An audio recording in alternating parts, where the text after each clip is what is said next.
খুনোখুনি বন্ধ হচ্ছে না পাহাড়ে। গেল ১.৫ বছরে হত্যার শিকার হয়েছেন অন্তত ৭০ জন। সবগুলো হত্যার নেপথ্যে আঞ্চলিক সংগঠনগুলোর আধিপত্য বিস্তার। সবশেষ বাঘাইছড়িতে ৭ খুনের জন্য দায়ী করা হচ্ছে দুটি সংগঠনকে।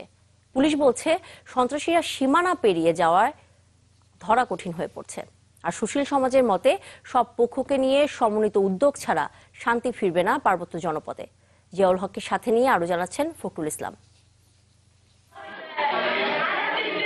আবারও নিরীহ মানুষের রক্ত।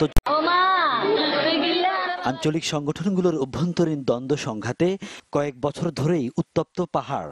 বিভিন্ন সংস্থার হিসাব বলছে ৩ পার্বত্য জেলায় গত ১.৫ বছরে মারা গেছেন অন্তত ৭০ জন। গত বছরের আগস্টে নানিয়ারচরে ৬ জন খুনের পর সোমবার সবচেয়ে বড় হত্যাকাণ্ড হলো বাঘাইছড়িতে। পাহাড়ের মানুষ বলছে আঞ্চলিক সংগঠনগুলোর মধ্যে মেরুকরণ, আধিপত্য বিস্তার, চাঁদাবাজি সহ নানা কারণে বাড়ছে এই খুনোখুনি। ৯৭-এর চুক্তির পরবর্তী সময়ে আমরা যে শান্ত একটা পার্বত্য চট্টগ্রামে আশা করেছিলাম সেটি তো আর আমাদের মাঝে নেই। বাস্তব হচ্ছে ভিন্ন।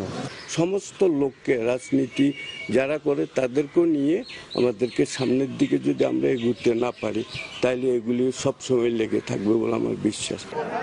বাঘাইছড়িতে হত্যাকাণ্ডের জন্য ইউপিডিএফ, প্রসিদ্ধ গ্রুপ ও জনসংহতি সমিতি সন্তুল আর্মা গ্রুপ দায়ী বলে মনে করছেন সেনা কর্মকর্তারা।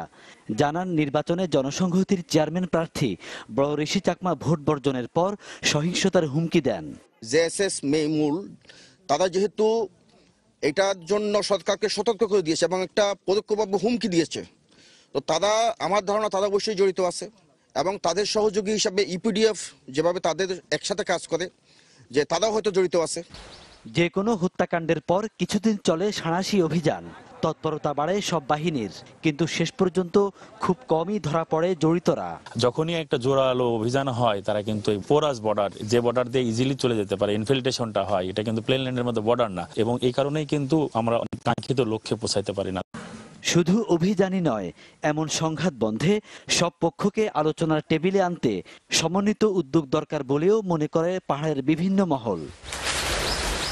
ফখরুল ইসলাম, চ্যানেল 24, চট্টগ্রাম।